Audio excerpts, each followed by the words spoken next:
হিন্দুত্বত কেতিয়াও উগ্ৰতা নাছিল আৰু হিন্দু ধৰ্মই সনাতন হিন্দু ধৰ্মই কেতিয়াও কাকো ঘৃণা কৰিবলৈ শিকা নাই।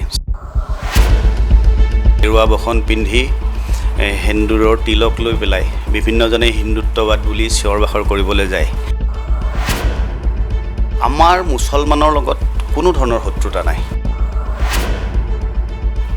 যিসকলে মক্কা মদিনাক পুণ্যভূমি বুলি গণ্য কৰে তেওঁলোক কিন্তু কেতিয়াও হিন্দু হ'ব নোৱাৰে। গো হত্যাটো মহাপাপ নেকি? গো হত্যা বন্ধ হ'ব লাগে। শংকৰদেৱেও কিন্তু চানখাইক শৰণ দিছিল।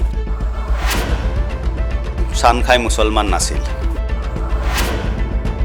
ভগৱানৰ ৰূপ এটা মৎস্য, কুৰ্ম আৰু লগতে যি বৰা, এই তিনিওটা ৰূপেই দেখোন হিন্দু ধৰ্মৰ লোকসকলে প্ৰায় সংখ্যকে ভক্ষণ কৰে। আপুনি গাহৰি গাখীৰ খায় নেকি? নমস্কাৰ প্ৰিয় দৰ্শক, নৰ্থ ইষ্ট নাও বিশেষ সাক্ষাৎকাৰ অনুষ্ঠানলৈ মই কল্পজ্যোতি শইকীয়াই সকলোকে স্বাগতম জনাইছোঁ। আজি আমাৰ এই বিশেষ সাক্ষাৎকাৰ অনুষ্ঠানত উপস্থিত আছে 1995 চনৰ পৰা সংবাদ ক্ষেত্ৰখনৰ লগত জড়িত তথা বৰ্তমান সময়ত ছ'চিয়েল মিডিয়াত সততে বিভিন্ন বিষয় লৈ সৰব হৈ থকা এগৰাকী জ্যেষ্ঠ সাংবাদিক বিশ্বজিৎ নাথ। পোনপ্ৰথমে আপোনাক আমাৰ এই অনুষ্ঠানৰ মাজলৈ স্বাগতম জনাইছোঁ। প্ৰথমতেই এটা বিষয় সোধোঁ আপোনাক। এগৰাকী সাংবাদিক হিচাপে বিভিন্ন বিষয় আপুনি ফেচবুকত সৰব আলোচনা কৰে বা বিভিন্ন বিষয় উত্থাপন কৰে। এই ক্ষেত্ৰত এটা কথা দেখিবলৈ পাওঁ যে হিন্দুত্ববাদৰ প্ৰসংগ আপুনি ফেচবুকত উল্লেখ কৰে।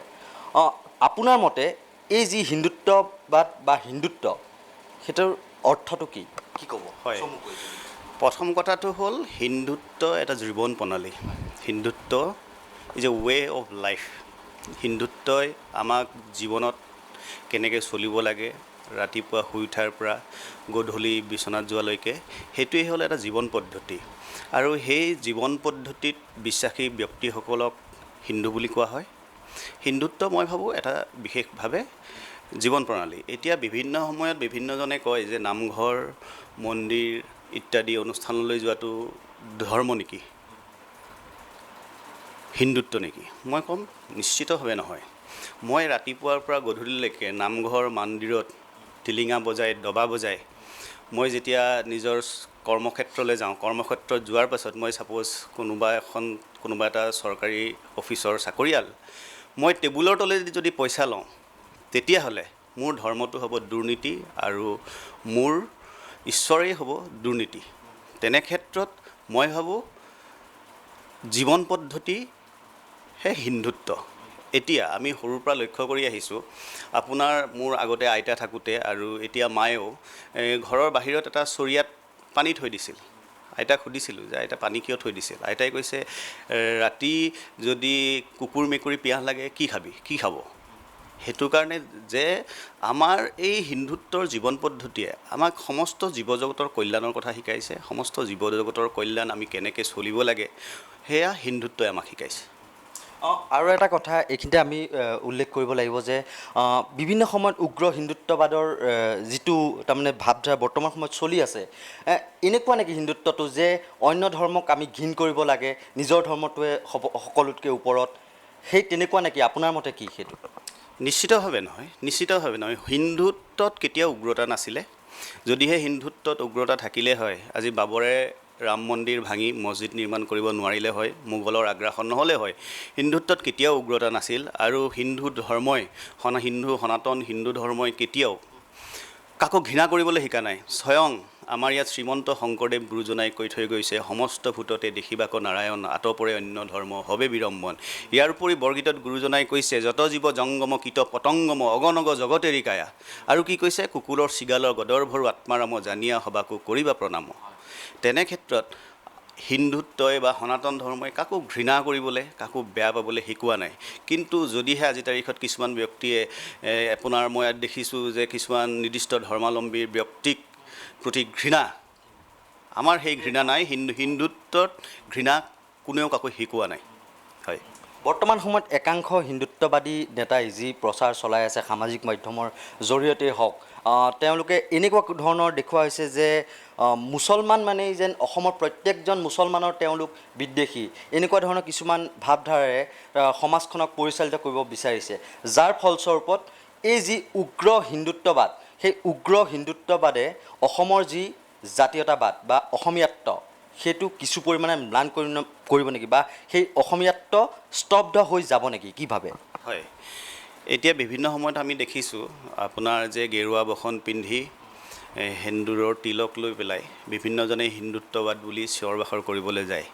এতিয়া আপোনাক কওঁ, ৰাৱণেও সন্যাসীৰ বেশ ধৰি অৰ্থাৎ গেৰুৱা বসন পিন্ধি আই সীতাক হৰণ কৰি নিছিল, আৰু সেই তেতিয়াৰ পৰাই ৰামায়ণী যুগৰ পৰাই ছদ্মবেশী হিন্দু আমাৰ বিভিন্নজনৰ মাজত সোমাই আছে। এতিয়া আপোনাক মই এটা স্পষ্ট সৰু কথা এটা কওঁ, মই এটা মোৰ শিৰত হনুমান সেন্দুৰৰ এটা তিলক আছে, আপুনি লক্ষ্য কৰিছে। এই হনুমান সেন্দুৰৰ তিলক লৈছোঁ, মই কেতিয়াবা গেৰুৱা চোলা এটা পিন্ধিছোঁ। এয়া কিন্তু ধৰ্ম নহয়, এয়া হ'ল উপাসনা পদ্ধতি।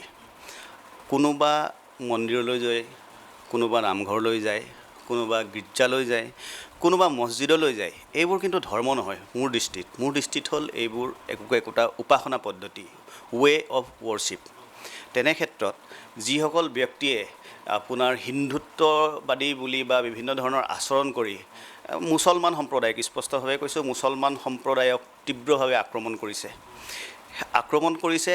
আমাৰ মুছলমানৰ লগত কোনো ধৰণৰ শত্ৰুতা নাই, আমাৰ শত্ৰুতা আছে ৱাহিবিজিমৰ লগত। এইটো স্পষ্টভাৱে আপোনাক কওঁ, ৱাহিবিজিম, যি ইছলামিক ৱাহিবিজিমে সমগ্ৰ বিশ্বক ইছলামিক ৰাষ্ট্ৰ কৰাৰ সপোন দেখে, সমগ্ৰ বিশ্বৰ জনতাক, বিভিন্ন ধৰ্মাৱলম্বীৰ জনতাক ইছলামলৈ ধৰ্মান্তৰিত হোৱাটো বিচাৰে। সেই ইছলামিক ৱাহিবিজিমৰ আমি বিৰোধিতা কৰোঁ, কিন্তু কোনো মুছলমানক আমি ঘৃণা নকৰোঁ। আৰু এনেকুৱা ব্যক্তিও মই জীৱনত লগ পাইছোঁ যে তেওঁ আপোনাৰ মুছলমান ধৰ্মাৱলম্বী কিন্তু নিজকে সনাতন ধৰ্মী বুলি বা হিন্দু বুলি নিজকে পৰিচয় দিয়ে। এতিয়া হিন্দুত্বৰ ব্যাখ্যা বিভিন্নজনে বিভিন্ন ধৰণে দি আহিছে। এতিয়া মোক যদি কোনোবাই সোধে যে হিন্দু কোন, মই তেতিয়া ক'ম, যিসকল ব্যক্তিয়ে ভাৰতবৰ্ষত বাস কৰা, যিসকল ব্যক্তিয়ে ভাৰতবৰ্ষক জন্মভূমি, পিতৃভূমি, মাতৃভূমি, কৰ্মভূমি আৰু পুণ্যভূমি হিচাপে জ্ঞান কৰে। ভাৰতবৰ্ষত বাস কৰা প্ৰতিজন ব্যক্তিয়ে যিয়ে ভাৰতবৰ্ষক পিতৃভূমি, মাতৃভূমি, কৰ্মভূমি আৰু পুণ্যভূমি হিচাপে জ্ঞান কৰে, তেওঁলোক প্ৰতিজন ব্যক্তিয়ে হিন্দু। তাৰ মাজত ইছলাম ধৰ্মাৱলম্বী থাকিব পাৰে, তাৰ মাজত খ্ৰীষ্টান ধৰ্মাৱলম্বী থাকিব পাৰে। কিন্তু এই ক্ষেত্ৰত এটা প্ৰশ্ন আহে, যিহেতু অধিকাংশ ইছলাম ধৰ্মীৰ বাবে পুণ্য ধাম বা পুণ্যভূমি মক্কা মদিনা, যিসকলে মক্কা মদিনাক পুণ্যভূমি বুলি গণ্য কৰে, তেওঁলোক কিন্তু কেতিয়াও হিন্দু হ'ব নোৱাৰে। যিসকলে জেৰুজালেমক পুণ্যভূমি বুলি জ্ঞান কৰে, তেওঁলোক হিন্দু হ'ব নোৱাৰে। মোৰ কথা হ'ল, যিসকলে ভাৰতবৰ্ষত বাস কৰি ভাৰতক পিতৃভূমি, মাতৃভূমি, জন্মভূমি, কৰ্মভূমি আৰু পুণ্যভূমি হিচাপে জ্ঞান কৰে, ভাৰতবৰ্ষত বাস কৰা প্ৰতিজন ব্যক্তিয়ে হিন্দু। আৰু এইখিনিতে আৰু এটা কথা আপোনাক মই সুধিছোঁ, কিছুমানে ধৰ্মৰ নামত যি এক প্ৰকাৰ জেহাদ চলাই থকা বুলি উল্লেখ কৰিছে, সেইসকল আৰু প্লাছ ইছলামিক জেহাদৰ মাজত পাৰ্থক্য নাই বুলি একাংশই ক'ব বিচাৰে। আপুনি কি ক'ব এই বিষয়ে? আপোনাৰ কোৰাণত জেহাদৰ অৰ্থ কি ব্যাখ্যা কৰা হৈছে? যিয়ে ইছলাম নামানে, আল্লাহক নামানে, তেওঁলোক হ'ল কাফেৰ, আৰু কাফেৰক জেহাদত হত্যা কৰিব লাগে। অৰ্থাৎ এতিয়া ছাপ'জ মই আপোনাৰ সনাতন হিন্দু ধৰ্মৰ ব্যক্তি, মই ইছলাম নামানো, সেয়েহে তেওঁলোকৰ দৃষ্টিত ইছলাম নমনা প্ৰতিজন ব্যক্তিয়ে কাফেৰ, ইছলামক যি অস্বীকাৰ কৰে।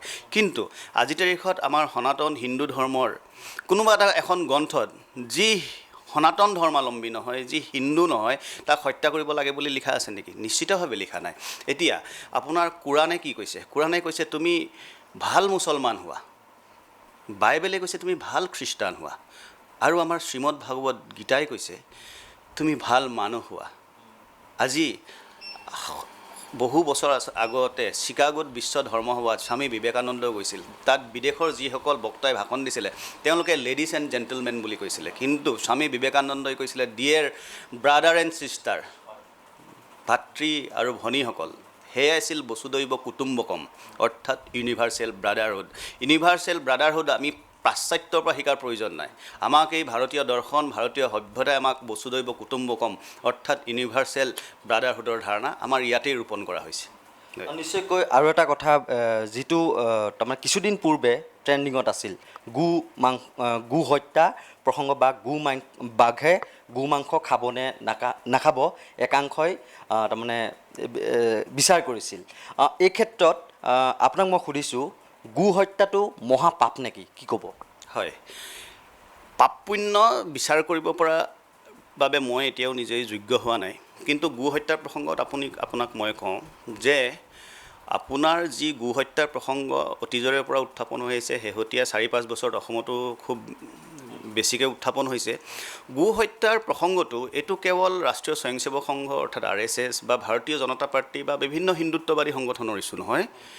গো হত্যাটোৰ বিষয়ে গো হত্যা বন্ধ কৰিব লাগে বুলি ভাৰতবৰ্ষৰ সংবিধানত directive principle of state policy DPSP 15টা DPSP আছে ভাৰতীয় সংবিধানত। তাৰ এটা অন্যতম হ'ল গো হত্যা বন্ধ কৰিব লাগে। গো হত্যা বন্ধ কৰাৰ ওপৰত স্পষ্টভাৱে ভাৰতৰ সংবিধানত ব্যাখ্যা আছে DPSPত, আৰু এইটো কোনো নতুন ইছ্যু নহয়। কিন্তু আটাইতকৈ ডাঙৰ কথা হৈছে হিন্দুত্ববাদী সংগঠন, ৰাষ্ট্ৰীয় স্বয়ংসেৱক সংঘ বা ভাৰতীয় জনতা পাৰ্টিয়ে বিভিন্ন সময়ত গো হত্যাৰ বিৰুদ্ধে তেওঁলোকে বিভিন্ন নেতা কৰ্মীয়ে আপোনাৰ বক্তব্য ৰাখিছে, কিন্তু গো হত্যা বন্ধ কৰাৰ বাবে আজিৰ তাৰিখত মই স্পষ্টভাৱে কওঁ নৰেন্দ্ৰ মোদী চৰকাৰ বা অসমত সৰ্বানন্দ সোণোৱাল চৰকাৰেও সদিচ্ছা নাই। কাৰণ গো হত্যা বন্ধ কৰিব লাগে স্পষ্টভাৱে আপোনাৰ ভাৰতীয় সংবিধানৰ DPSPত আছে directive principle of state policy. যিহেতু সংসদত আজি ইমপ্লিমেণ্ট কৰিছে, আপোনাৰ কৃষি আইন ইমপ্লিমেণ্ট কৰিছে, তেনে ক্ষেত্ৰত গো হত্যা বন্ধ কৰাৰ বাবে এখন শক্তিশালী আইন প্ৰণয়ন কৰিলেই যথেষ্ট। যিহেতু নিশ্চয়কৈ এক সাম্প্ৰদায়িক এক সংঘৰ্ষৰ সূত্ৰপাত নহ'ব জানো? তেনে যদি এটা যিটো পৰম্পৰা চলি আহিছে অতীজৰ পৰা মুছলমান লোক বা ইছলাম ধৰ্মী লোকসকলৰ মাজত, যদি তৎক্ষণাত যদি তেনেকুৱা এক সিদ্ধান্ত গ্ৰহণ কৰে মোদী চৰকাৰে হওক বা সৰ্বানন্দ সোণোৱাল চৰকাৰে হওক, তেতিয়া এক সাম্প্ৰদায়িক সংঘৰ্ষৰ জানো সূত্ৰপাত নহ'ব, কি ক'ব? হয়, কোৰাণত বা বাইবেলত লিখা নাই যে গো মাংস গ্ৰহণ কৰিব লাগে। গো মাংস গ্ৰহণ কৰিব লাগে বুলি কোৰাণ বা বাইবেলত লিখা নাই। এতিয়া যিহেতু সদায় বহুতেই কয় যে এইখন শংকৰ আজানৰ দেশ, মই কওঁ নহয়, এইখন শংকৰ মাধৱৰ দেশ। যিসকলে শংকৰ আজানৰ দেশ বুলি অভিহিত কৰি আহিছে সেই ছেকুলাৰসকলক মই উদ্দেশ্যি কওঁ যে যিহেতু ইছলাম ধৰ্মত কোনো জীৱ জন্তুক, ঘৰচীয়াই হওক বা বনৰীয়াই হওক, জীৱ জন্তুক আল্লাহৰ সমকক্ষত হোৱা নাই। কিন্তু হিন্দু ধৰ্মত গৰুক গোমাতা হিচাপে পূজা কৰা হয়। আমাৰ অসমত অসমীয়াসকলে গৰু বিহু পালন কৰোঁ। তেনে ক্ষেত্ৰত হিন্দু মানুহসকলৰ চেণ্টিমেণ্টৰ প্ৰতি লক্ষ্য ৰাখি আপোনাৰ ইছলামধৰ্মী লোকসকলেও অসমৰ গৰীয়া মৰীয়া খিলঞ্জীয়া যিসকল জনগোষ্ঠী আছে, পূৰ্ববংগীয় মুছলমান আছে, তেওঁলোকে হিন্দু মুছলমানৰ সম্প্ৰীতিৰ নামত অন্ততঃ তেওঁলোকে বন্ধ কৰিব পাৰে। গো মাংসৰটো বিকল্প আছে। এতিয়া বাঘে চিৰিয়াখানাত গৰু মাংস খোৱাক লৈ বিতৰ্ক হৈছে। বাঘে হাবিত কি গৰু খায় নেকি? বাঘেতো হাবিত গৰু নাখায়। নিশ্চিতভাৱে আপুনি জানে বনৰীয়া গৰুটো নাপায়, গৰু সদায় পোহনীয়া জন্তু।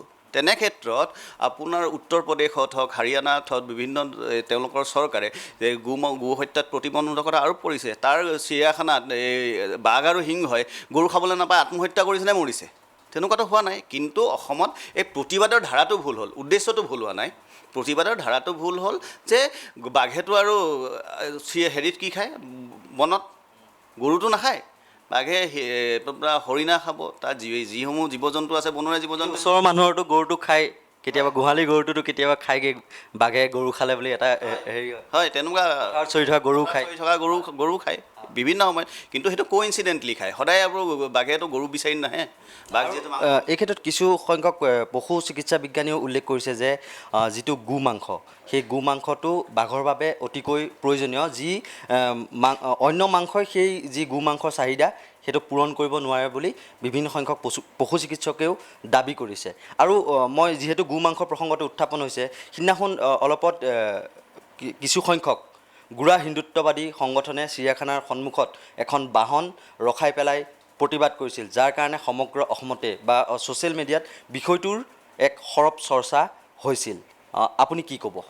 হয়, যিসকলে প্ৰতিবাদ কৰিছিল, মই ছ'চিয়েল মিডিয়াত ট্ৰেণ্ডিং হৈছে, মই নিজেও লক্ষ্য কৰিছোঁ। আপোনাৰ গৰু মাংস বন্ধ হ'ব লাগে, গো হত্যা বন্ধ হ'ব লাগে, সেই কথাটো ঠিকেই আছিল, কিন্তু গৰু মাংস এখনৰ গাড়ীত উঠি তেওঁলোকে প্ৰতিবাদৰ ধাৰাটো তেওঁলোকৰ ভুল হ'ল, কিন্তু প্ৰতিবাদৰ উদ্দেশ্য ভুল নহয়। গো হত্যা কিয় বন্ধ কৰিব নোৱাৰে?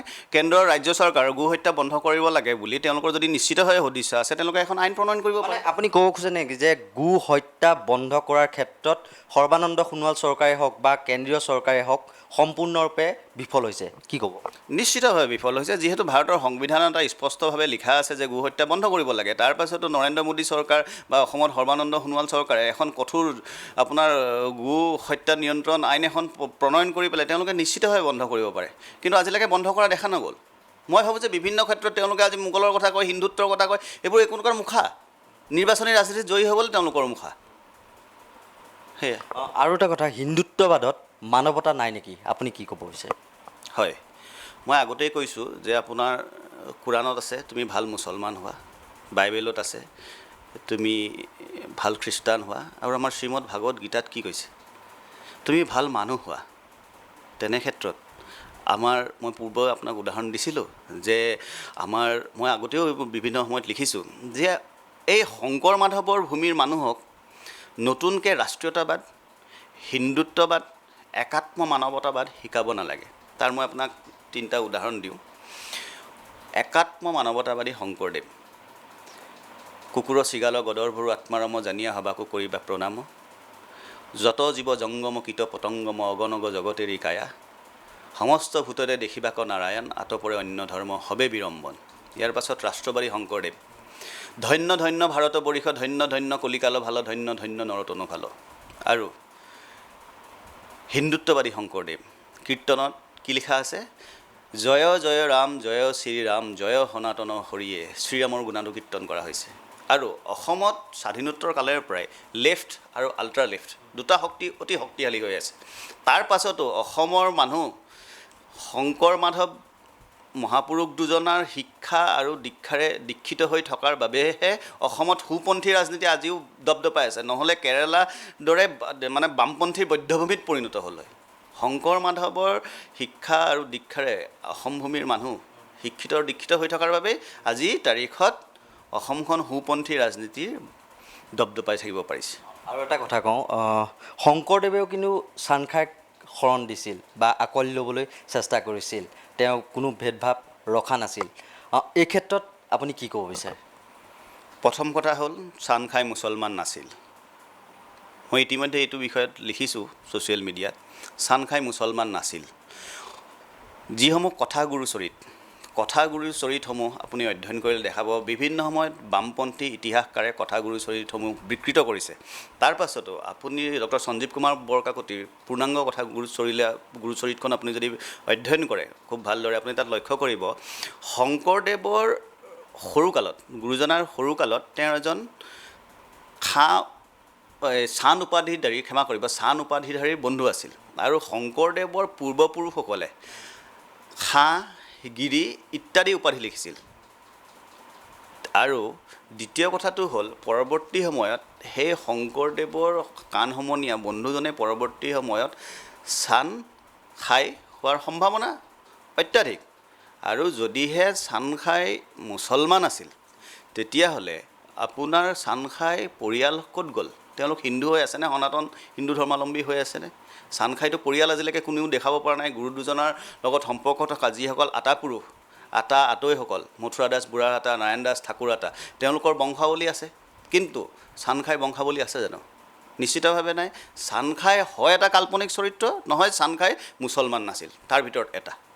নগাৰ নৰোত্তম, গাৰুৰ গোবিন্দ, এষাৰ কথা আছে মুছলমানৰ চাংখাই, সেইটো এনেই আছিল নেকি? সেই নগাৰ নৰোত্তমৰ আপোনাৰ বংশধৰ আছে, গাৰুৰ গোবিন্দ আতৈৰ বংশধৰ আছে, নাৰায়ণ দাস ঠাকুৰহাটাৰ বংশধৰ আছে, মথুৰা দাস বুঢ়াহাটাৰ বংশধৰ আছে, বদলা পদ্মহাটাৰ বংশধৰ আছে, কিন্তু আজি চানখাই বংশধৰ ক'ত গ'ল? মোৰ স্পষ্ট কথা, এইটো মই লগা হ'লে যুক্তিতৰ্ক হওক, গৱেষণাৰ বিষয় হওক, এটা ছেমিনাৰ হওক, যে চানখাই মুছলমান নাছিল। আৰু এটা কথা এইখিনিতে আপোনাক সুধিছোঁ, যিহেতু আপুনি গো হত্যাৰ প্ৰসংগ উল্লেখ কৰিলে, কিন্তু দেখিবলৈ পোৱা গৈছে তাৰ সমান্তৰালকৈ বলি বিধান প্ৰথাৰ কথা একাংশই ক'ব বিচাৰে যে বলি বিধানত মহ বলি দিয়া হয়, আৰু লগতে হিন্দু ধৰ্মাৱলম্বী লোকসকলে বিশেষকৈ ভগৱানৰ এটা অৱতাৰ বৰাহ অৱতাৰ গাহৰি বুলি যাক কোৱা হয়, সেই গাহৰি ভক্ষণ কৰে। এই ক্ষেত্ৰত কি ক'ব? সেইখিনিও সমানে জানো বন্ধ হ'ব নালাগে? হিন্দু ধৰ্মত জানো সেইখিনিও জানো আঘাত হনা নাই? যি ভগৱানৰ ৰূপ এটা মৎস্য, কুৰ্ম আৰু লগতে যি বৰাহ, এই তিনিওটা ৰূপেই দেখোন হিন্দু ধৰ্মৰ লোকসকলে প্ৰায় সংখ্যকে ভক্ষণ কৰে। কি ক'ব আপুনি? মই নিজেই মাছ খাওঁ, মই নিজেই গাহৰি মাংসও খাওঁ, ছাগলী মাংসও খাওঁ, মুৰ্গী মাংসও খাওঁ। যেতিয়ালৈকে মই নিৰামিষভোজী হ'ব নোৱাৰোঁ, মাছ মাংস ত্যাগ কৰিব নোৱাৰোঁ, তেনে ক্ষেত্ৰত তেতিয়ালৈকে মই এই ধৰণৰ বলি বিধানৰ বিৰোধিতা কৰাও অনুচিত। যোনদিনাখন মই ত্যাগ কৰিবলৈ সক্ষম হওঁ, তেতিয়া মই সেই বলি বিধানৰ বিৰুদ্ধে ক'ম। গো মাতাক যেনেকৈ পূজন কৰা হয়, ভগৱানৰ কিন্তু এটা দুটাকৈ ৰূপ, মৎস্য আৰু বৰাহ আৰু কুৰ্ম, তিনিটাকৈ ৰূপ। সেই তিনিটা অৱতাৰ কিন্তু ভক্ষণ কৰি আছে। ঠিক সেইদৰে গো মাতাকো ভক্ষণ কৰি আছে মুছলমানসকলে। এই ক্ষেত্ৰত পাৰ্থক্য ক'ত দেখা পালে আপুনি? হয়, আপুনি গাহৰি গাখীৰ খায় নেকি? নাখায়। গাহৰিৰ গাখীৰৰ পৰা দৈ পনীৰটো উৎপাদন নহয়। গৰুৰ গাখীৰৰ পৰা কি উৎপাদন হয় আপুনি নিজেই লক্ষ্য কৰিছে? অমৃত, গৰুৰ গাখীৰৰ পৰা অমৃত উৎপাদন হয়। আৰু দ্বিতীয় কথাটো হ'ল, গৰুৰ মাংস যে খাব নালাগে, বহুতে চাইণ্টিফিক যিসকল, আপুনি এতিয়া চিৰিয়াখানাৰ বিভিন্ন পশু চিকিৎসকৰ কথা ক'লে, গৰু মাংস আনচাইণ্টিফিকো হয়। আনচাইণ্টিফিক কেনেকৈ হয়, মই আপোনাক এটা উদাহৰণ দিওঁ। আপুনি আজি গুৱাহাটী মেডিকেল কলেজ যাওক, বৰপেটা মেডিকেল কলেজত যাওক, আপুনি লক্ষ্য কৰিব, আপুনি এইটো ৰিচাৰ্চৰ বিষয় যে ইছলাম ধৰ্মাৱলম্বী ৰোগী আটাইতকৈ বেছি হয়। আৰু তাৰ প্ৰধান কাৰক গো মাংস নেকি? দুটা কাৰণ। পূৰ্ববংগীয় মুছলমানসকলে আটাইতকৈ নিজৰ ওচৰ সম্পৰ্কৰ ব্যক্তিৰ লগত মানে বৈবাহিক সম্বন্ধ স্থাপন কৰে, আৰু দ্বিতীয়টো হ'ল গো মাংস। এইখিনিতে আমি হিন্দুত্ববাদক লৈ পেলাই বহুখিনি কথা পাতিলোঁ। এতিয়া আহিছোঁ আমি চৰকাৰৰ কাম কাজৰ বিষয়ে। সৰ্বানন্দ সোণোৱালৰ 4.5 বছৰ আৰু কেন্দ্ৰত মোদীৰ 6টাকৈ বছৰ। নিৰ্বাচনী বহু প্ৰতিশ্ৰুতি ইতিমধ্যে সৰ্বানন্দ সোণোৱাল চৰকাৰখনে দি গৈছিল, বা কেন্দ্ৰীয়ত মোদী নেতৃত্বাধীন চৰকাৰখনে দিলে। কিন্তু সেই নিৰ্বাচনী প্ৰতিশ্ৰুতিসমূহৰ ভিতৰত এটা আছিল সত্ৰৰ মাটি বেদখলমুক্ত কৰা, বা অবৈধ বাংলাদেশীয়ে 16 মে'ৰ পিছত তালি টোপোলা বান্ধিব লাগিব, বা বাংলাদেশলৈ যাবগৈ লাগিব, বা অবৈধ বিদেশী মুক্ত অসম এখন গঢ়ি তুলিব বুলি এক প্ৰতিশ্ৰুতি আছিল। এই প্ৰতিশ্ৰুতি পালনত চৰকাৰখন ব্যৰ্থ হৈছে নেকি? কি ক'ব? হয়, প্ৰথম কথা হ'ল NRCত 80 লাখ বিদেশী ব্যক্তিৰ নাম সোমোৱাটো বিভিন্ন দল সংগঠনে এতিয়াও অভিযোগ কৰি আছে, আৰু এইটো হয়ও। NRCত অবৈধ ব্যক্তিৰ নাম সোমাল। নাম কোনে সোমোৱালে? সেইটো সময়ত সুপ্ৰিম কোৰ্টৰ গাইডেন্সত প্ৰতীক্ষা জিলাত তেতিয়া NRCৰ সমন্বয়ক আছিল, তেখেতে সেই নামসোপা সোমোৱাই থৈ গ'ল। আৰু 80 লাখ অবৈধ বিদেশীৰ নাম সোমোৱাৰ পাছতো সদৌ অসম ছাত্ৰ সন্থাৰ সমুজ্জ্বল ভট্টাচাৰ্য, দীপাংকৰ নাথ, লুৰিণজ্যোতি গগৈ মিঠাই খালে। কি যুক্তিত মিঠাই খালে? সেই বিষয়সমূহ আমি লক্ষ্য কৰিব লাগিব। আৰু দ্বিতীয় কথাটো হ'ল, সৰ্বানন্দ সোণোৱাল চৰকাৰে আপোনাৰ যিসমূহ প্ৰতিশ্ৰুতি দিছিল, সেই প্ৰতিশ্ৰুতিৰ প্ৰায় 70% এতিয়া ৰূপায়ণ কৰিব পৰা নাই। 30% পাৰিছে। 30% পাৰিছে। আৰু কিয় মানে 70% ৰূপায়ণ কৰিব পৰা নাই? একচুৱেলি মই আপোনাক কৈছোঁ আগতেই যে ৰাৱণ সন্যাসীৰ বেশত সীতাক হৰণ কৰিছিল। বিভিন্ন ছদ্মবেশী হিন্দু চৰকাৰখনৰ বিভিন্ন দল সংগঠনৰ মাজত সোমাই পৰিছে। সেইসমূহে চৰকাৰখন চলোৱাত, পৰিচালনা কৰাত যথেষ্ট অসুবিধাৰ সৃষ্টি হৈছে। শেহতীয়াকৈ আপুনি দেখা পালে যে কমল পৰাশৰ নে কি পৰাশৰ বুলি এজন ব্যক্তি ৰাষ্ট্ৰীয় স্বয়ংসেৱক সংঘৰ গণবেশত আছিল। তেনেকুৱা ধৰণৰ ৰাজীৱ পৰাশৰ, ক্ষমা কৰিব, ৰাজীৱ পৰাশৰ, তেওঁ ক্ৰাইম ব্ৰাঞ্চে ধৰা পৰিছে। ৰাষ্ট্ৰীয় স্বয়ংসেৱক সংঘৰ আদৰ্শই তেওঁক দালালি কৰিব শিকাইছিল নেকি? নিশ্চিতভাৱে শিকোৱা নাই। কিছুমানৰ কাৰণে আজি তাৰিখত গণবেশযোৰ, ৰাষ্ট্ৰীয় স্বয়ংসেৱক সংঘ কাৰ্য মোৰ বাবে ঈশ্বৰীয় কাৰ্য, আৰু সংঘস্থান মোৰ বাবে তীৰ্থস্থান। তাৰ পাছতো কম, কিছুমানে গণবেশ পিন্ধি আজি তাৰিখত দালালিত নামিছে, যাৰ বাবে আজি তাৰিখত ৰাষ্ট্ৰীয় স্বয়ংসেৱক সংঘৰ যিসকল সমৰ্থক আছে বা তেওঁলোকৰ প্ৰতি সহানুভূতিৰ ব্যক্তি আছে, তেওঁলোকৰ অন্তৰত আঘাত দিছে। ৰাষ্ট্ৰীয় স্বয়ংসেৱক সংঘৰ আদৰ্শই তেওঁক চাকৰি দালালি কৰিব দিছিল নেকি? তেনেকুৱা বহু ছদ্মবেশী হিন্দু চৰকাৰৰ মাজত সোমাই আছে, যাৰ বাবে চৰকাৰখন সৰ্বানন্দ সোণোৱালে ভালকৈ কৰিব গ'লে তেওঁক পিছপিনৰ পৰা টনা মানুহ 10টা আছে। SI কেলেংকাৰীৰ যি তদন্ত হ'ল, সেই তদন্ত প্ৰক্ৰিয়াক লৈ আপুনি সুখীনে? কি ক'ব? হয়, SI কেলেংকাৰীৰ যি তদন্ত হ'ল, 26 দিনত মুখ্যমন্ত্ৰীয়ে যেনেকৈ কথা দিছিল ৰক্ষা কৰিব পাৰিলে আৰু কংগ্ৰেছৰ দিনত এজন সাধাৰণ হাৱালদাৰো এৰেষ্ট নহয় এইবাৰতো স্বয়ং SP তাকো চিফ ছেক্ৰেটেৰীৰ ভায়েক ধৰা পৰিছে এৰেষ্ট হৈছে তেওঁক আজি সম্ভৱ সঞ্জিত কৃষ্ণ আজি সম্ভৱ তেওঁক জেললৈ নিক্ষেপ কৰিব তেনেকুৱা ধৰণৰ কথা নিশ্চিতভাৱে সৰ্বানন্দ সোণোৱালে SI কেলেংকাৰীত কিন্তু তেওঁ কঠোৰ স্থিতি গ্ৰহণ কৰিছে যিটো কাৰণে মই আগতেও কৈছোঁ ছাব্বাছ মুখ্যমন্ত্ৰী আপুনি মানে হিৰণ্যকশিপুৰ দেশত প্ৰহ্লাদ হৈ জন্মিলে এইখন হিৰণ্যকশিপুৰ দেশ হিৰণ্যকশিপুৰ দেশত তেওঁৰ চাৰিকাষে কিন্তু হিৰণ্যকশিপুৱে আছে তেওঁ প্ৰহ্লাদ হৈ বোকাৰ মাজত যেনেকৈ পদুম থাকে বোকা নালাগে তাৰ মাজত তেওঁ প্ৰহ্লাদ হৈ চলিব পাৰিছে সেয়াই মুখ্যমন্ত্ৰীৰ কৃতিত্ব আৰু কিছু সংখ্যক নাম বাদ পৰি ৰোৱা বুলি আপুনি হয় নেকি তদন্ত প্ৰক্ৰিয়াটো এই সঞ্জিত কৃষ্ণক গ্ৰেপ্তাৰ কৰাৰ পিছতে স্তব্ধ হৈ গ'ল বুলি আপুনি অনুভৱ কৰে নেকি কি ক'ব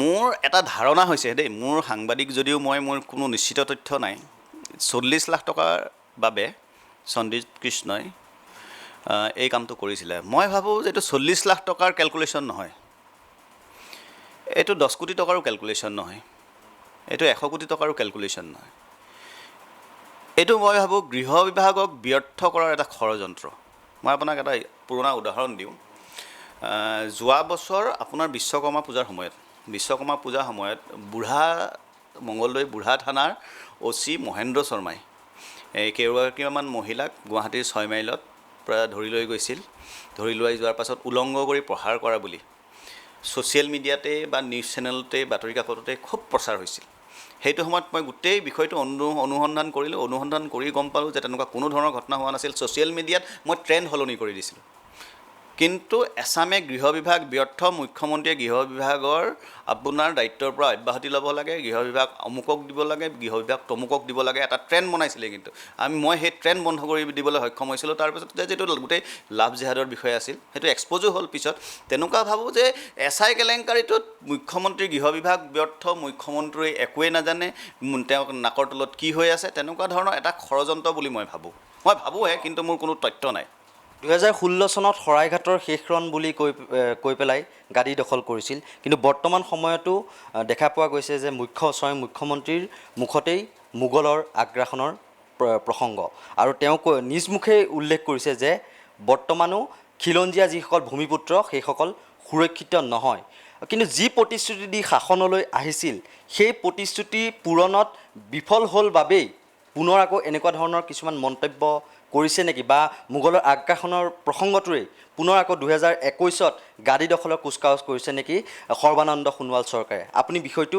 কেনেদৰে চাব খোজে হয় ভাৰতবৰ্ষত মোগলৰ আগ্ৰাসন হোৱাটো কোনো নতুন কথা নহয় সেইটো আজিৰ বিষয় নহয় সেইটো মোগল অতীত নহয় নেকি মোগল নিশ্চিতভাৱে অতীত নহয় মোগলৰ বংশধৰ এতিয়াও আছে আৰু মোগলৰ বংশধৰৰ DNA বিভিন্নজনৰ ব্যক্তিৰ মাজত আছে আৰু সেই DNA নিজৰ প্ৰতিক্ৰিয়া বিভিন্ন সময়ত প্ৰদৰ্শন কৰি আহিছে তেনে ক্ষেত্ৰত মুখ্যমন্ত্ৰীৰ সেই অভিযোগ মই অস্বীকাৰ কৰিব নোৱাৰোঁ যিহেতু মোগলৰ আগ্ৰাসন অতীজৰ পৰা অসমত অব্যাহত আছে আপোনাৰ মাদ্ৰাছাত কি শিক্ষা দিয়া হয় আপুনি নিজেই জানে ধৰ্মীয় শিক্ষা দিয়া হয় কথাটো কৈছোঁ আজি আপোনাৰ হজ যাত্ৰীক ছাবচিডি কোনে দিলে কংগ্ৰেছ চৰকাৰৰ দিনাৰ পৰা কেতিয়াবা সাধু সন্ত সন্যাসীক আপোনাৰ ছাবচিডি দিছিল নেকি নিশ্চিতভাৱে দিয়া নাই তেনে ক্ষেত্ৰত মোগলৰ আগ্ৰাসন আছেই এইটো কোনো নতুন কথা নহয় অৱশ্যে মুখ্যমন্ত্ৰী ইলেকশ্যনৰ প্ৰাক মুহূৰ্তত যিহেতু কৈছে বহুতেই সেইকাৰণে নিৰ্বাচনী ইছ্যু কৰিব বুলি উল্লেখ কৰিছে আৰু নিৰ্বাচন ব্যৰ্থ হৈছে সেইটো যিটো প্ৰতিশ্ৰুতি আহিছিল শৰাইঘাটৰ শেষৰণ বুলি কৈ বিদেশে তালি টোপোলা মানিব লাগিব ব্যৰ্থ হৈছে পুনৰ সেইকাৰণে সেই প্ৰসংগ উত্থাপন কৰিছে বুলিও একাংশই কৈছে 100%টো সফল হোৱাই নাই মই আপোনাক কৈছোঁ যে 100% কেনেকৈ সফল হ'ব এই ৰাৱণৰ বেশত যেনেকৈ মানে সন্যাসীৰ বেশত যেনেকৈ ৰাৱণ আহিছিল তেনেকৈ চৰকাৰখনৰ ভিতৰতো বিভিন্ন ছদ্মবেশী হিন্দু লুকাই আছে ছদ্মবেশী হিন্দুৱে আপোনাৰ তেওঁলোকক কেৱল ন্যস্ত স্বাৰ্থৰ বাবেহে কাম কৰিছে তেনে ক্ষেত্ৰত চৰকাৰক বিপাঙত পেলাবলৈ বিভিন্ন প্ৰচেষ্টা অব্যাহত ৰাখিছে আৰু এটা কথা কওঁ মূল্যবৃদ্ধি ৰোধ কৰাটো এইখন চৰকাৰৰ তাৰমানে এটা প্ৰধান ইছ্যু আছিল কিন্তু এতিয়া মূল্যবৃদ্ধি যিটো ৰোধ কৰাত তেওঁলোক তাৰমানে এক প্ৰকাৰে তাৰমানে ব্যৰ্থ হৈছে বুলি ক'ব লাগিব আৰু যোগান মন্ত্ৰী যি আছে আপুনি যোগান মন্ত্ৰীৰ বিৰুদ্ধেও আপুনি সৰব হৈছে এটা ফেচবুক পোষ্ট মই পাইছোঁ বৰ্তমান উল্লেখ নকৰোঁ আপুনি যোগান মন্ত্ৰীৰ বিৰুদ্ধেও ফেচবুকত লিখিছে আৰু ব্যৰ্থ হৈছে আলু পিঁয়াজৰ দাম দৈনিক বাঢ়ি গৈ আছে কিন্তু ট্ৰেণ্ডিঙত আছে হিন্দুত্ব আৰু গো মাংসৰ টপিক। কিন্তু জনসাধাৰণৰ আজি সেই যি মাধমাৰ সোধাইছে মূল্যবৃদ্ধিৰ জৰিয়তে কি ক'ব? মোৰ কথা হ'ল ফণীভূষণ চৌধুৰী 120%, 2000% ব্যৰ্থ এগৰাকী যোগান মন্ত্ৰী। তেওঁ পদত্যাগ কৰিব লাগে। তেওঁ এই বিড়ি খোৱাৰ চিগাৰেট খোৱাৰহে যোগ্য, তেওঁ মন্ত্ৰী হৈ থকাৰ যোগ্য নহয়। স্পষ্ট কথা। ব্যৰ্থ মানুহে মন্ত্ৰিত্ব লৈ থাকিব নালাগে। মই যদি কালিলৈ কোনোবা এটা বিভাগৰ দায়িত্ব লওঁ, মন্ত্ৰী হৈ থাকোঁ, মই যদি সাধাৰণ মূল্যবৃদ্ধি এটা ৰোধ কৰিব নোৱাৰোঁ, মই নিজে বজাৰত 80 টকা কিলো পিঁয়াজ কিনিছোঁ, 50 টকা কিলো আলু কিনিছোঁ। এই কৰোণা কাল, মানুহৰ ইনকম নাই, মানুহৰ সাধাৰণ আলু পিঁয়াজ দাইলখিনি খাই পেলাই চলি থাকিবলৈ অসুবিধা। তেনে ক্ষেত্ৰত যোগান মন্ত্ৰী কি কৰিলে? যোগান মন্ত্ৰী 100% ব্যৰ্থ। মই তেওঁ ব্যৰ্থতাত কোনো প্ৰশ্নই নাহে। আৰু শেষত দুটা কথা আপোনাক সোধোঁ। প্ৰথমটো কথা হৈছে RSSৰ যিসকল নেতৃত্ব, উচ্চস্তৰীয় নেতৃত্ব, সেইসকলৰ কথা মতে অসম চৰকাৰেই হওক বা কেন্দ্ৰীয় চৰকাৰৰ নেতা মন্ত্ৰী বা আনকি প্ৰধানমন্ত্ৰী আৰু মুখ্যমন্ত্ৰীও পৰিচালনা হয় বুলি বা পৰিচালিত হয় বুলি এক চৰ্চা চলিছে, বা এইটো বহুতেই ক'ব বিচাৰে যে RSSৰ নেতাৰ দ্বাৰাহে চৰকাৰখন পৰিচালিত হয়। RSSৰ নেতাই যদি উঠ বুলি কয় উঠিব লাগিব, বহ বুলি কয় বহিব লাগিব। এইটো কিমান দূৰ সঁচা? হয়, প্ৰথম কথা হ'ল আপোনাৰ ৰাষ্ট্ৰীয় স্বয়ংসেৱক সংঘৰ এটা অন্যতম বিবৃত ক্ষেত্ৰৰ ৰাজনৈতিক দল হ'ল ভাৰতীয় জনতা পাৰ্টি। এতিয়া ভাৰতীয় জনতা পাৰ্টিত সদায় কেন্দ্ৰত হৈয়েই হওক বা বিভিন্ন প্ৰদেশতে হওক, যোনজন সংগঠন মন্ত্ৰী অৰ্থাৎ জেনেৰেল ছেক্ৰেটাৰী অৰ্গেনাইজেশ্যন, সদায় ভাৰতীয় জনতা পাৰ্টীয়ে ৰাষ্ট্ৰীয় স্বয়ংসেৱক সংঘক দিবলৈ অনুৰোধ জনায়। ৰাষ্ট্ৰীয় স্বয়ংসেৱক সংঘই কোনোবা এজন জ্যেষ্ঠ প্ৰচাৰকক সংগঠন মন্ত্ৰী অৰ্থাৎ জেনেৰেল ছেক্ৰেটাৰী পদটো তেওঁক প্ৰদান কৰে। আজি কেন্দ্ৰীয় যোনগৰাকী আপোনাৰ ভাৰতীয় জনতা পাৰ্টীৰ সাংগঠনিক সম্পাদক, তেওঁ ৰাষ্ট্ৰীয় স্বয়ংসেৱক সংঘৰ এগৰাকী প্ৰচাৰক, আৰু অসমৰ যোনগৰাকী general secretary organisation Phanindranath Sharma, তেখেত নিজেও ৰাষ্ট্ৰীয় স্বয়ংসেৱক সংঘৰ এগৰাকী প্ৰচাৰক। হয়, গতিকে মানে পৰিচালিত হোৱাৰ অভিযোগটো নচ্যাত কৰিব নোৱাৰি। হয়, যিহেতু ৰাষ্ট্ৰীয় স্বয়ংসেৱক সংঘৰ আদৰ্শ অনুসৰি ভাৰতীয় জনতা পাৰ্টীক চলিবলৈ তেওঁলোক সেই সংস্কাৰৰ দ্বাৰা আহিছে, তেনে ক্ষেত্ৰত কিছু পৰিমাণেতো তেওঁলোকৰ দায়বদ্ধতা আছে ৰাষ্ট্ৰীয় স্বয়ংসেৱক সংঘৰ আদৰ্শক মানিবলৈ। বিজেপি চৰকাৰেই হওক বা দলেই হওক নিৰ্দেশ দিয়ে, সেইটো এক প্ৰকাৰে ক'ব লাগিব। নিৰ্দেশ আপুনি কেনেকৈ ক'ব? আপোনাৰ অনুৰোধ এটা জনাব পাৰে। আজি ৰাষ্ট্ৰীয় স্বয়ংসেৱক সংঘৰ মুৰব্বী সৰসংঘ চালক মোহন ভাগৱত ডাঙৰীয়াই মাননীয় মুখ্যমন্ত্ৰী মহোদয়ক যদি কিবা এটা অনুৰোধ কৰে, তেওঁ অনুৰোধটোত নিশ্চিতভাৱে ৰক্ষা কৰিব লাগিব। কাৰণ ৰাষ্ট্ৰীয় স্বয়ংসেৱক সংঘ কি হয়? এটা সংস্কাৰ হয়। সেই সংস্কাৰৰ মাজেদি আজি ভাৰতবৰ্ষৰ প্ৰধানমন্ত্ৰী স্বয়ং ৰাষ্ট্ৰীয় স্বয়ংসেৱক সংঘৰ এগৰাকী স্বয়ংসেৱক, ভেংকায়া নাইডু উপৰাষ্ট্ৰপতি, তেওঁ এগৰাকী স্বয়ংসেৱক, ৰামনাথ কোবিন্দ ৰাষ্ট্ৰপতি, তেওঁ এগৰাকী স্বয়ংসেৱক, ৰাজনাথ সিং আপোনাৰ প্ৰতিৰক্ষা মন্ত্ৰী, তেওঁ এগৰাকী স্বয়ংসেৱক, অমিত শ্বাহ তেওঁ এগৰাকী স্বয়ংসেৱক। তেনে ক্ষেত্ৰত গোটেই ছিষ্টেমটোত একোগৰাকী স্বয়ংসেৱক আছে। তেনে ক্ষেত্ৰত তেওঁলোকে তেওঁলোকৰ সংস্কাৰ, তেওঁলোকৰ আদৰ্শ দল বা চৰকাৰত প্ৰতিফলিত নিশ্চিতভাৱে কৰিব। আৰু শেষত সুধিছোঁ, আপুনি এগৰাকী সমাজ সচেতক বা ছ'চিয়েল মিডিয়াত বিভিন্ন বিষয় উত্থাপন কৰে। 2021 যিহেতু নিৰ্বাচন সমাগত, বিভিন্ন ধৰণৰ ৰাজনৈতিক দল ইতিমধ্যে নতুন আঞ্চলিক ৰাজনৈতিক দল 3টাকৈ গঠন হোৱা বুলি ক'ব পাৰি। ৰাইজৰ দল, অসম জাতীয় পৰিষদ, আঞ্চলিক গণ মৰ্চা। 21ত এগৰাকী সাধাৰণ ভোটাৰ হিচাপে যদি মই আপোনাক সোধোঁ, কেনেকুৱা এখন প্ৰতিচ্ছবি আপোনাৰ মনলৈ আহিছে? কি হ'ব এইবাৰ 21ৰ নিৰ্বাচনত? যদিহে সঁচা অৰ্থত কোনো কাৰচাজি নৰখাকে ভাৰতীয় জাতীয় কংগ্ৰেছ আৰু AIDF যদি আনুষ্ঠানিকভাৱে মিত্ৰ হয়, তেতিয়াহ'লে মই আপোনাক কৈছোঁ অসমৰ মিনিমাম 50টা ছিট তেওঁলোকে দখল কৰিব। যিহেতু ইতিমধ্যে অসমৰ 13খন জিলাত পূৰ্ববংগীয় মুছলমান মেজৰিটি হৈ গ'ল। 13খন জিলাৰ আপোনাৰ প্ৰায় 52টা অসমৰ কেইটা সমষ্টিত পূৰ্ববংগীয় মুছলমানৰ আপোনাৰ মেজৰিটি আছে। তেনে ক্ষেত্ৰত যদি কংগ্ৰেছ আৰু AIDF লগ হয় আৰু মুছলিম যোনখিনি ভোট, পূৰ্ববংগীয় মুছলমানৰ যোনখিনি ভোট, সেই ভোটখিনি যদি একত্ৰিত হৈ যায়, তেতিয়া কিন্তু ভাৰতীয় জনতা পাৰ্টীয়ে তীব্ৰ প্ৰত্যাহ্বানৰ সন্মুখীন হ'ব। মানে চৰকাৰ গঠন কৰাৰ ক্ষেত্ৰত? হয়, ডেফিনেটলি। নতুন ৰাজনৈতিক দল সন্দৰ্ভত কি ক'ব? নতুন আপোনাৰ ৰাজনৈতিক দলত যিসকল ব্যক্তি জড়িত হৈছে তেওঁলোকে বিভিন্ন সময়ত আগৰ পৰাই এই অসম আন্দোলনৰ দিনতেই যেতিয়া প্ৰফুল্ল মহন্ত, ভিগু ফুকন, বিৰাজ শৰ্মা, অতুল বৰা তেওঁলোকে শাসনৰ গাড়ীত বহিলে, তেওঁলোকে সৰুৰ পৰা তেতিয়াৰ পৰা অন্তৰত এটা বাসনা পুহি ৰাখিছিল মন্ত্ৰী বিধায়ক হোৱা। তেওঁলোকে বিভিন্ন সময়ত অসমখন অস্থিৰ কৰি ৰাখিলে, তেওঁলোকে জাতীয়তাবাদী ঢৌ সৃষ্টি কৰিলে, আলফাক বেক কৰিলে, তাৰ পাছত গৈ পেলাই শেহতীয়াভাৱে কা আন্দোলন কৰিলে। কা আন্দোলন কৰি পেলাই আপোনাৰ 5জনকৈ ব্যক্তি শ্বহীদ হ'ল। তাৰপিছত সেই শ্বহীদৰ নাম লৈ পেলাই আজি কা আন্দোলন কৰি অজিত ভূঞা সাংসদ হ'ল। আপুনি নিশ্চয় লক্ষ্য কৰিছে। আৰু তেওঁলোকৰ একোটা সুবিধাবাদী অৱস্থান, সুবিধা পালে তেওঁলোকে যিকোনো সময়ত চুৰি মাৰিবলৈ উদ্যত হ'ব। তেওঁলোক কোনো দেশ সেৱা, সমাজপ্ৰেমৰ কাৰণে তেনেকুৱা ৰাজনৈতিক দল খোলা নাই, এইটো স্পষ্ট কথা। আৰু আজিৰ তাৰিখত এটা ভাল, অসমৰ জনসাধাৰণৰ সন্মুখত মুখ্যমন্ত্ৰী ফেচ বুলি যদি কয়, সৰ্বানন্দ সোণোৱালৰ যোনটো ফেচ, যোনটো ইমেজ, তাৰ বাহিৰে এজনৰ নাই। সৰ্বানন্দ সোণোৱালৰ হেৰুৱাবলৈ একো নাই, সাতপুৰুষলৈ ঘটিবলৈ নাই। সৰ্বানন্দ সোণোৱালৰ ইমপ্ৰেশ্যনে কিন্তু 21ত ভাৰতীয় জনতা পাৰ্টীক যথেষ্ট সহায় কৰিব। তেখেতৰ যিটো পজিটিভ ইমপ্ৰেশ্যন। চৰকাৰ কাৰ হ'ব বুলি ভাবে? শেষত কৰিছে আজি প্ৰেডিকশ্যন কৰা টান, আমি মাৰ্চ মাহলৈ ৰ'ব লাগিব। নিশ্চয়কৈ এয়া আছিল জ্যেষ্ঠ সাংবাদিক তথা এগৰাকী ৰাজনৈতিক বিশ্লেষক তথা সমালোচক বিশ্বজিৎ নাথ। তেওঁৰ সৈতে আমি হিন্দুত্ববাদৰকে ধৰি ৰাজনৈতিক যিসমূহ বিষয় আমি সেয়া বৰ্তমান সময়ত আমি কথা পাতিলোঁ। আৰু পৰৱৰ্তী সময়ত আমাৰ এই যি বিশেষ সাক্ষাৎকাৰ অনুষ্ঠান সেয়া চলি যাব। গতিকে এনেধৰণৰ যিসমূহ ভিডিঅ' আপোনালোকে যদি চাই থাকিব বিচাৰে তেন্তে আমাৰ নৰ্থ ইষ্ট নাও ভিডিঅ' যি ফেচবুক পেজ সেয়া লাইক কৰক, ফ'ল' কৰক, আৰু নৰ্থ ইষ্ট নাও যি ইউটিউব চেনেল সেই ইউটিউব চেনেল ছাবস্ক্ৰাইব কৰক। ভিডিঅ' জাৰ্নেলিষ্ট পাৰ্থৰ সহযোগত মই কল্পজ্যোতি শইকীয়া, নৰ্থ ইষ্ট নাও।